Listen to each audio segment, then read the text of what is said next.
தந்தை மகன் தூய ஆவியாரின் பெயராலே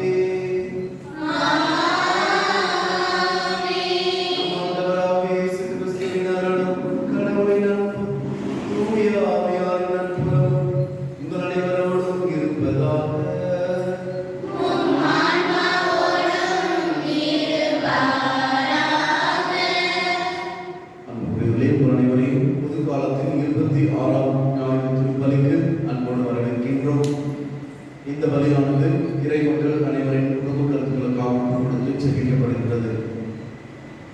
இத்திருப்பலை நாம் தகுந்த முறையில் கொடுக்க தடையாக இருக்கின்ற நமது குற்றம் குறைகளை நினைத்து பார்த்து மனம் வருந்தி மன்னிக்க வேண்டும்.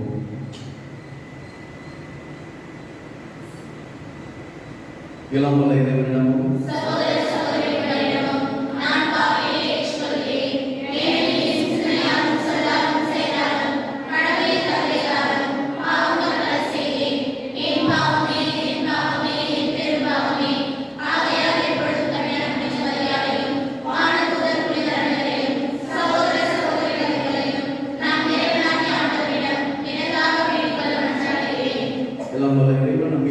வைத்து நம் பாவங்களை மன்னித்து நம்மை நிலை வாழ்வுக்கு அழைத்து செல்வாராக.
மன்றாடுமாக.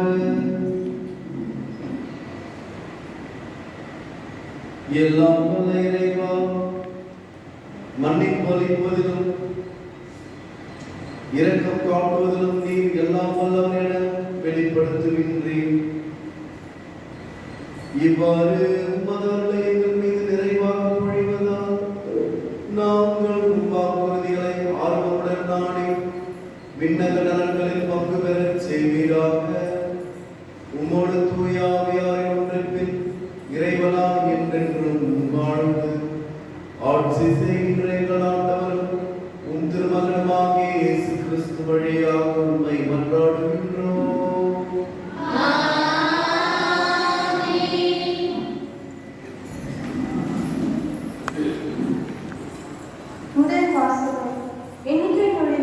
வாசகம் அதிகாரம் 11 வசனங்கள் 25 29 முடியும்.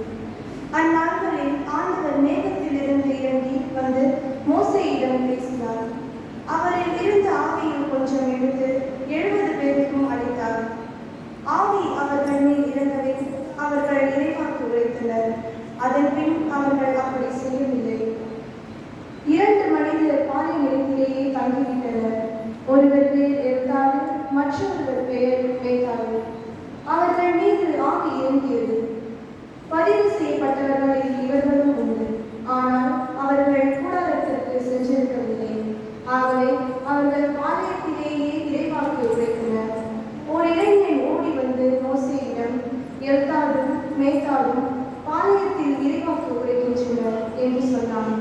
உடனே தேர்ந்தெடுக்கப்பட்டோர்களில் ஒருவரும் மோசேயின் ஊழியருமான நூனின் மைந்தருமான யோசுவாவும், மோசே, என் தலைவரே, அவர்களை தடுத்து நிறுத்தும் என்றார். ஆனால் மோசே அவரிடம், என்னை முன்னிட்டு நீ பொறாமைப்படுகிறாயா?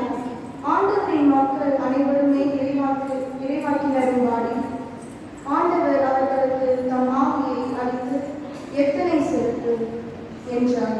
பின் மோசேயும் இஸ்ரேலின் மூப்பரும் பாளையத்திற்கு திரும்பினர். இது ஆண்டவர் வழங்கும் அருள்வாக்கு. வரிவரை பாடல்.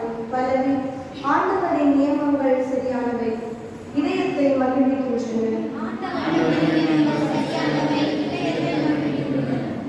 ஆண்டவரின் திருச்சட்டம் நிறைவானது, அது புத்துயிர் அளிக்கின்றது.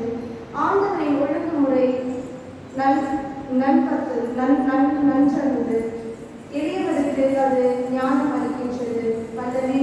ஆண்டவரின் நியமங்கள் சரியானவை, இதயத்தை மகிழ்விக்கின்றன. ஆண்டவரை பற்றிய அச்சம் தூயது, அது என்னாலும் நிலைத்திருக்கும். ஆண்டவரின் நீதிமுறைகள் உண்மையானவை, அவை முற்றிலும் நீதியானவை. பல்லவி. ஆண்டவரின் நியமங்கள் சரியானவை, இதயத்தை மகிழ்விக்கின்றன. அவற்றால் அடியேன் எச்சரிக்கைப்படுகின்றான். அவற்றை கடைபிடிப்போருக்கு மிகுந்த பரிசு உண்டு. தம் தவறுகளை உணர்ந்து கொள்பவருக்கு யார்தாம் என் அறியாமைக்காக என்னை மன்னியும். பல்லவி. ஆண்டவரின் நியமங்கள் சரியானவை, இதயத்தை மகிழ்விக்கின்றன. உன் அடியேனை காத்தருளும்.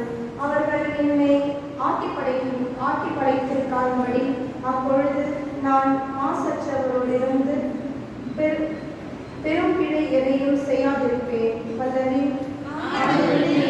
சரியானவை, இதயத்தை மகிழ்விக்கின்றன.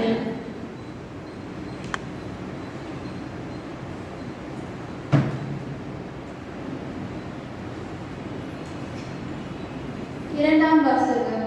உங்கள் செல்வம் மங்கி போயிற்று. திருத்தூதர் யாக்கோபு எழுதிய திருமுகத்திலிருந்து வாசகம். அதிகாரம் 5 வசனம் 1-6 முடிய. செல்வர்களே, சற்று கேளுங்கள். உங்களுக்கு வரப்போகும் இழிநிலையை நினைத்து அலறி அழுங்கள். உங்கள் செல்வம் மங்கி போயிற்று. உங்கள் ஆடைகள் பூச்சிகளினால் அரிக்கப்பட்டு விட்டன.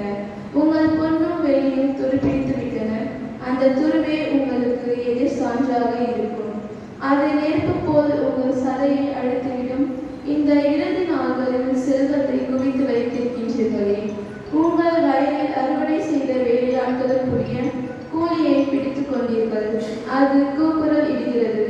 அறுவடை செய்தவர்களின் கூக்குரல் படைகளின் ஆண்டவருடைய செவிக்கு எச்சியுள்ளது. இவ்வுலகில் ஆடம்பரமாகவும் இன்பமாகவும் வாழ்ந்தீர்கள். கொல்லப்படும் நாளுக்காக உங்கள் உள்ளங்களை கொடுக்க வைத்தீர்கள். நேர்மையானவரை குற்றவாளி என தீர்ப்பித்து கொலை செய்தீர்கள். ஆனால் அவர் உங்களை எதிர்த்து நிற்கவில்லை.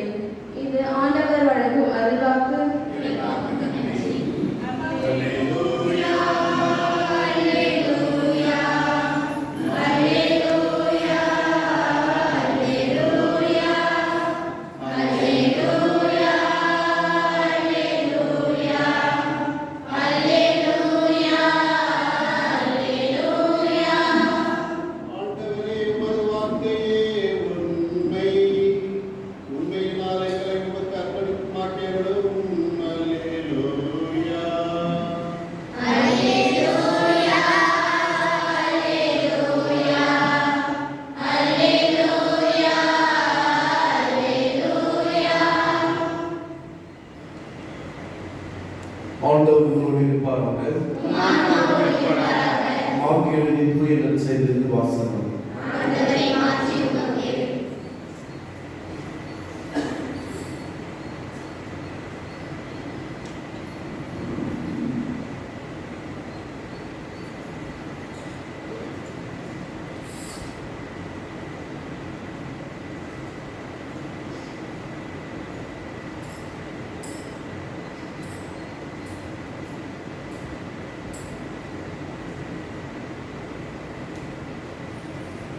அக்காலத்தில் யோவான் இயேசுவிடம், போதகரே, ஒருவர் உங்கள் பெயரால் பேய்கள் ஓட்டுவதைக் கண்டு நாங்கள் அவரை தடுக்க பார்த்தோம், ஏனெனில் அவர் நம்மை சாராதவர் என்றார். அதற்கு இயேசு கூறியது, தடுக்க வேண்டாம், ஏனெனில் என் பெயரால் நல்ல செயல் புரிபவர் அவரும் எளிதாக என்னை குறித்து இகழ்ந்து பேச மாட்டார்.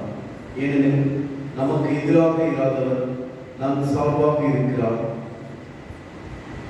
நீங்கள் கிறிஸ்துவை சார்ந்தவர்கள் என்பதால் உங்களுக்கு ஒரு கிண்ணம் தண்ணீர் கொடுப்பவர் கைமாறு பெறாமல் போகார் என உறுதியாக உங்களுக்கு சொல்கிறேன்.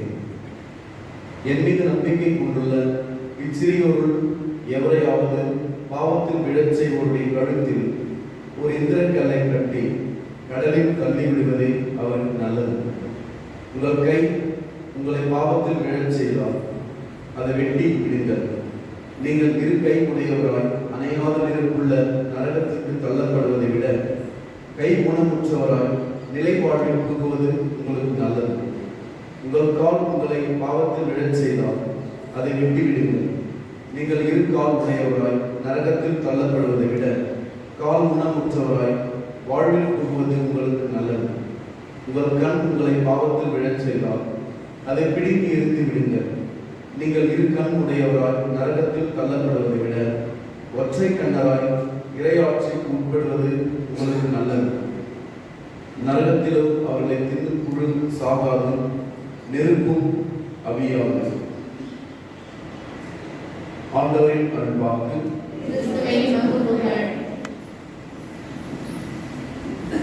அன்புகளே, பொது காலத்தில் 26ஆம் ஞாயிறானது நம் அனைவருக்கும் 3 முக்கியமான எச்சரிக்கையை நமக்கு தருகின்றது. முதல் எச்சரிக்கை, பொறாமை என்கின்ற குணத்தை நாம் வைத்துக் கொண்டிருக்கக்கூடாது. இரண்டாவதாக, நாம் அழியக்கூடிய செல்வத்தின் மீது நமது நம்பிக்கையை வைத்துக் கொண்டிருக்கக்கூடாது. மூன்றாவது, நமது புலன்கள், ஐம்புலன்கள் நம்மை பாவத்தில் விழச் செய்வதாக இருந்தால் அந்த ஐம்புலன்களை குறித்து நாம் எச்சரிக்கையாக இருக்க வேண்டும். இந்த 3 செய்தி, இந்த 3 வாசகங்களிலும் இந்த செய்தியானது மையமாக இருப்பது நாம் அறிகின்றோம்.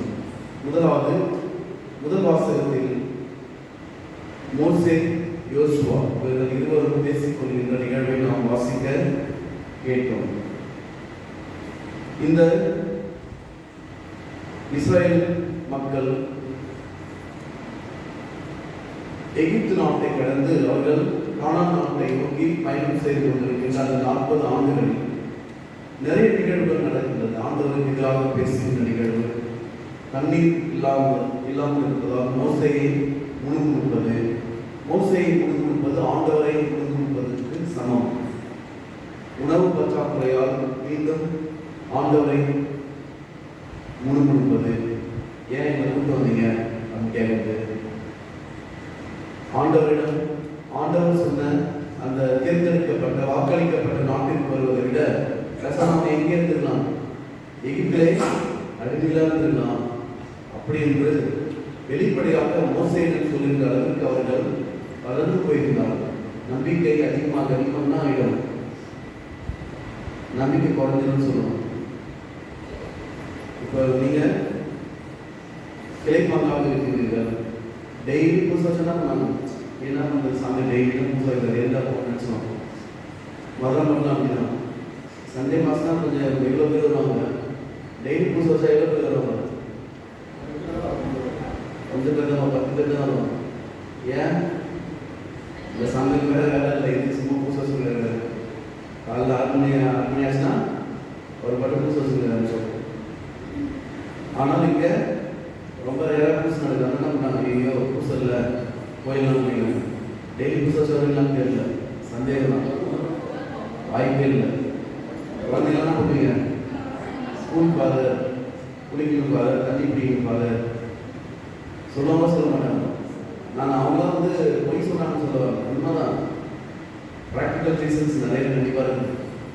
ஆனால் நீங்கள் ரொம்ப நல்லவும் சொல்லாதீங்க. டெய்லி பூசை வச்சு என்ன பண்ணுவாங்க, 5:30 மணிக்கு பூசை என்ன பண்ணுவீங்க, வந்துடுவீங்களா? மாட்டீங்களா? அது போல 6 மணிக்கு பூசை சொல்லணும். அப்புறம் மழை காலம் சொன்னால் நம்ம குழந்தைங்களாம் சேஃப்டி பண்ண ஆரம்பிச்சுனாங்க. அப்பா அம்மா, மழையானது போவாரா, குளிரானது போவாரா, சாமியார் அட்னன்ஸ் எடுத்து என்ன பண்ணுவாங்க, அந்த சாமியார் அட்னன்ஸ் எடுத்துக்கலாம், சும்மா வேலை வேலை அப்புறமா சொல்லிக்கலாம். அவங்களே அம்மா என்ன சொல்லுவாங்க, அந்த குழந்தைய பயன் போட்டு குளிர் பாரு, ஜுரம் பாரு, நடுங்கு பாருன்னு நம்ம என்ன சொல்ல முடியும், சரி சரிம்மா பாருங்க வீட்டில் வச்சுன்னு சொல்லணும். மோசேவோடு 70 மூப்பர்கள் இந்த ஜெபிக்கின்ற ஒரு வல்லமை கேரிசம் அப்படின்னு சொல்லுவாங்க. ஜெபிக்கின்ற ஒரு ஆற்றலை அவருக்கு கொடுத்து, நீங்களும் ஜெபியுங்கள், இறைவாக்கு உரையுங்கள் அப்படின்னு சொல்றாங்க. 70 பேர், அந்த 70 பேர் மக்களோடு சென்று அவர்கள் இறைவாக்கு உரைக்க வேண்டும். அதில் அவர்கள் பாளையத்திற்குள்ளே இருக்கின்ற 70 பேர் பாளையத்துக்கு வெளியில் சென்று நற்செய்தி அறிவிக்க வேண்டும் என்பது கட்டளை. ஆனால் 2 பேர் பாளையத்துக்குள்ளே இருக்கிறாங்க. அவங்க பேர் சொல்லிடுறாங்க. ஒருவர் பெயர் எழுத்தாவது, மற்றொரு பெயர் மேகாவது. அவர்களும் அனுப்பப்பட்டவர்கள், ஆண்டவரின் ஆவி இறங்கியது. ஆனால் அவர்கள் கூடாரத்துக்கு போகல. சரிங்களா? அப்ப யோசுவா என்ன மோசேவுக்கு அடுத்து இந்த இஸ்ராயல் மக்களை வாக்களிக்கப்பட்ட நாட்டிற்கு வழிநடத்தி சென்ற தலைவர். யோசுவா கேட்கிறாரு, எழுத்தாவும் மேலாவும் பாளையத்தில் இறைவாக்கு உரைக்கின்றனர் அப்படின்னு சொல்றாங்க. இவங்க 2 என்ன பண்றாங்க, பாளையத்திற்கு உள்ளேயே இறைவாக்கு உரைக்கின்றார்கள் அப்படின்னு சொல்றாங்க. அப்போ யோசுவா கேட்கிறாரு, என் தலைவரை அவர்களை தடுத்து நிறுத்தும். அவர்கள் என்ன பண்ணுங்க, தடுத்து நிறுத்துங்க. இறைவாக்கு அவர்கள் எங்க உரைக்கக்கூடாது, பாளையத்திற்குள் உரைக்கக்கூடாது. அப்போ மோசே என்ன பதில் சொல்றாரு பாருங்க, என்னை முன்னிட்டு நீ பொறாமைப்படுகிறாயா? ஆண்டவரின் மக்கள் அனைவருமே இறைவாக்குனர் ஆகும்படி ஆண்டவர் அவர்களுக்கு தம் ஆவி அளிப்பது எத்தனை சிறப்பு சொல்றாரு. அதனால மோசே என்ன பண்ணல, தடுத்து நிறுத்துன்னு சொன்ன, தடுத்து நிறுத்தல, பொறாமப்படாத என்ன சொல்ற. இன்றைக்கு கூட நிறைய பேருக்கு இப்படிப்பட்ட அந்த பொறாமை உணர்வு வயிற்றுல புளி காய்ச்ச மாதிரி இருக்கும். யாராவது ஒருத்தங்க ஆலயத்துக்கு வந்துட்டாங்க, யாராவது ஒருத்தங்க வாசிக்கிறாங்க, யாராவது ஒருத்தங்க பாட்டு பாடுறாங்க, யாராவது ஒருத்தங்க கொஞ்சம் இனிஷியேட் பண்ணான்னு வச்சுங்க, அவங்களாம் தாங்கிக்கவே முடியாது. சாமியார் ஏன் புதுசாக அந்த பண்ணாங்கிறாரு, சாமியார் ஏன் புதுசாக இவங்க வீட்டில் போய் சாப்பிட்றாரு, சாமியார் ஏன் இந்த வேலை பண்ணுறாரு. அப்புறம் அவங்க என்ன பண்ணுவாங்க, இல்லாததான் அவங்க உருவாகிடும். நம்ம அதெல்லாம் சொல்ல தேவை. சரிங்களா? இது ஒரு வகையான பொறாமை உணர்வு. இதற்கு கடவுள் தருகின்ற பதில், மோசே தருகின்ற பதில், என்னை முன்னிட்டு நீ பொறாமைப்படுகின்றாயா? ஆண்டவரின் மக்கள் அனைவருமே இறைவாக்கினர் ஆகும்படி ஆண்டவர் அவர்களுக்கு தம் ஆவியை அளிப்பது எத்தனை சிறப்பு சொல்றோம். ஏனென்றால் கிறிஸ்தவர் ஒவ்வொருவருமே இறைவாக்கு அறிவிக்க அழைக்கப்பட்டவர். ஒவ்வொரு கிறிஸ்தவரும் இறைவாக்கினர். இறைவாக்கு உரைப்பது என்பது நம்மை வாசிப்பது, பாடுவது, அது மட்டும் இல்லை. நல்லவர்களாக இருப்பதே ஒரு இறைவாக்கினர் பணிதான். உங்கள் குடும்பங்களில், உங்கள் பணித்தளங்களில் நீங்கள் நல்லவர்களாக இருந்ததே மிகப்பெரிய இறைவாக்கினர் பணிதான். அதை நீங்கள் செஞ்சாலே போதும். நீங்கள் வாசிக்கிறது இறைவாக்குன்னு சொல்ல முடியாது. ஏனென்றால் திருப்பலி பார்க்க ஒரு நாள் நடக்கும். திருப்பலி வாக்கில் ஒன்று தான் நடக்கும். ஆனால் நீங்கள் நற்செய்தி அறிவிப்பு என்பது நீங்கள் விரும்பினால் எப்பொழுதுமே உங்களால் நிகழ்த்த முடியும், நடத்த முடியும். எப்படி? நீங்கள் குடும்பங்களில் நல்லவர்களாக இருக்கின்றபோது, நல்லவர்களாக தான் மிகப்பெரிய சேலஞ்ச், சவால். உங்கள் பணித்தளங்களில் நல்லவர்களாக இருப்பது. பணித்தளங்கள் நிறைய பேர் நம்ம கிறிஸ்தவனாகவே இருப்பாங்க. கிறிஸ்தவன் என்ற பேரே பண்ணி காணிக்க மாட்டாங்க. என்ன போய் சொன்னாலும் சரி, எவ்வளோ ஃப்ராட் பண்ணாலும் சரி, வெளியே நீ பண்ணுற நானும் பண்ணுறேன், ஓகே நீ கொஞ்சம் பண்ண நான் உன்னோட பல மடங்கு பண்ணுவேன். அதுதான் நம்ம நம்மை காட்டிக் கொள்கின்ற ஒழிய நான் ஒரு கிறிஸ்தவன், நான் போய் பேச மாட்டேன், நான் ஒரு கிறிஸ்தவன், இதெல்லாம் செய்ய மாட்டேன், என்னுடைய பைபிள் இருக்கிற இல்லை, கடவுள் நான் ஒரு கிறிஸ்தவன், நான் அவனை மன்னிக்கின்றேன், அவன் பண்ணுற தப்பு தான் இருந்தாலும் நான் என்ன பண்ணுறேன், மன்னிக்கின்றேன், நான் ஒரு கிறிஸ்தவன், அவனை நான் பழி வாங்க மாட்டேன் அப்படின்னு நம்மளால சொல்ல முடியுதா? அதுதான் இறைவாக்கு, அதுதான் இறைவாக்குதலின் பணி. இது நமக்கு தரப்படுகிற முதல் சிந்தனை. இரண்டாவது சிந்தனையானது நாம் நமது செல்வத்தை குறித்து கவனமாக இருக்க வேண்டும். நமது முன்னாள் தந்தை புனிதர்கள் மறைந்தவர்கள் சொன்னது நற்செய்தி வாசகத்தை நம்ம கணக்கு பண்ணி பார்த்தீங்கன்னா செல்வத்தை குறித்து நாம் கவனமாக இருக்கணும்னு சொல்றாங்க. செல்வத்தின் இயல்பு, the very nature of richness, அது என்ன பார்த்தீங்கன்னா மிக அழகாக யாரும் சொல்றார். உங்களுக்கு வரப்போகும் இழிலை நினைத்து அதரை அழுங்கள், உங்கள் செல்வம் மக்கி போயிற்று, உங்கள் ஆடைகள் பூச்சியினால் அரைக்கப்பட்டு விட்டன, உங்கள் பொண்ணும் வெள்ளையும் துருப்பிடித்து விட்டன, அந்த துருவே உங்களுக்கு எதிர் சான்றாக இருக்கும். எதுவுமே இருக்காது. நீங்கள் எது மதிப்புக்குரியது என்று நீங்கள் நினைக்கின்றீர்களோ அது எதுவுமே இருக்காது. எப்போ இருக்காது? மறு உலகத்தில். ஏனென்றால் கடவுள் உங்கள் ஆன்மாவை தான் பார்ப்பார். நீ இந்த ஆதிசூரில் வாழும்போது எத்தனை பவுன் நகை வச்சிருந்த, எவ்வளோ பெரிய வீடு வச்சிருந்த, எவ்வளோ பெரிய மனக்காரன் இருந்தாலும் என்ன பண்ண மாட்டாங்க, கடவுள் பார்க்க மாட்டார். உன்னுடைய ஆன்மா எப்படி இருந்தது, அது வெளிப்படையாக சொல்றார். உங்கள் வயலில் அறுவடை செய்த வேலையாட்களுக்கு கூலியை பிடித்துக் கொண்டீர்கள். நம்ம நிறைய இது மாதிரி கவனக்குறைவாக நிறைய தவறு செய்வோம். எடுத்துக்காட்டாக சூப்பர் மார்க்கெட் போறோம் இல்லையா, சூப்பர் மார்க்கெட் தெரியல, எல்லாம் தெரியும். சூப்பர் மார்க்கெட் போடுவாங்க, போனா இருக்கான் வேலைலாம் எழுதி வச்சிருப்பாங்க, போவோம் பார்ப்போம், அப்படியே எடுத்து இதை வச்சுக்குவோம். நேரம் காசு இல்லை சூப்பர் மார்க்கெட்டில். ஆனால் வெளியில் பஸ் ஸ்டாண்டு வெளியில் ஒரு ஆயா என்ன பண்ணுவாங்க, கத்திரிக்காய் எடுத்துருப்பாங்க, எல்லாம் காய் வச்சுருப்பாங்க. ஆயா இது எவ்வளோ, எப்போ 10 ரூபா பண்ணா 40 ரூபா, ஒரு 7 ரூபாய்க்கு கொடுக்கணும், அப்படிதான் பேர பேசுவோம். பார்த்துருக்கீங்களா? இந்த ரோட்டில் வரவங்க காலையிலேருந்து தான் நம்ம வீட்டை மறந்துட்டு வண்டி எடுத்து வருவாங்க. எவ்வளோப்பா? 30 ரூபா. என்ன 30 ரூபான்றாங்க, நேற்று தான் 20 ரூபான்னு, 30 ரூபான்னு அவங்ககிட்ட வேலை பேசுவாங்க. அவன் தான் பண்ணுவான், ஏதாவது 1 லட்சம் ரூபாய் கிடைக்குமா அப்படின்னு சொல்லிட்டு வீட்டை விட்டுட்டு வண்டி எடுத்து ரொம்ப சேர்த்து வருவாங்க. அவங்க என்ன பண்ணுவாங்க, வேலை பேசுவாங்க. அதை போய் பெருமையாக போய் வீட்டில் சொன்னாங்க, அந்த தாத்தா வந்து 20 ரூபா சொன்னாங்க, 10 ரூபா வாங்கிட்டு வருவாங்க. ஆனால் சூப்பர் மார்க்கெட்டில் என்ன வேலை போடுதோ அதை வாயை மூடிட்டு காசு கட்டிட்டு வந்துடுவாங்க. அவங்க சொல்லுவாங்க, இல்லைப்பா 10 ரூபாய் இல்லைப்பா, 1 ரூபா 2 ரூபா லாபம்னா அதெல்லாம் பரவாயில்ல விடு. அவங்க என்ன பண்ணுவாங்க, வேறு வழி இல்லாமல் அந்த பொருளுக்குரிய லாபத்தையே அவங்க ஈட்டாமல் நீங்கள் அடுத்த சரி கொடுத்துடலாம், அடுத்த மாதிரி என்ன பண்ணிக்கலாம், வாங்கிக்கலாம், கஸ்டமர் வேணுன்றதுக்காக அவங்க என்ன பண்ணுவாங்க, பாட்டி தாத்தா இழந்தாலும் சரிப்பா எடுத்துப்பா நல்லா சொல்லிப்பா சொல்ல மாட்டாங்க. கொஞ்சம் பை கஷ்டமாக தான் இருக்கும், என்னப்பா இதெல்லாம். ஆனால் சூப்பர் மார்க்கெட்டில் போய் யார்ட்ட கேட்க முடியுமா, என்னங்க இது வெளியில் போனால் இவ்வளோ காசாக இருக்குது, இங்கே வந்து இப்படி சொல்கிறீங்களே அப்படின்னா உங்களுக்கு தேவைன்னா எடுங்க, இல்லைன்னா என்ன பண்ணுங்க வச்சுட்டு போகணும்னு சொல்லிடுவாங்க. அதோட நம்ம கேட்கவே மாட்டோம் முதல்ல. ஏன் டீசெண்டாக இருந்தால் போய் யாரும் வேலை பேச முடியாது. எத்தனை முறை நான் பண்ணியிருக்கேன். அதுவும் யாருக்கெல்லாம் பேசுகிறேன், வயசானவங்க பெரியவங்க, இந்த ரோட்டில் உட்காந்துருக்க ஓரமாக சாலை ஓரமாக இருக்கணும் அப்படின்னு தான் வந்து பண்ணுவாங்க. நிறைய பேர் நான் பார்க்குறேன். அவர்களுக்குரிய உரிமை அது நம்ம தரது கிடையாது.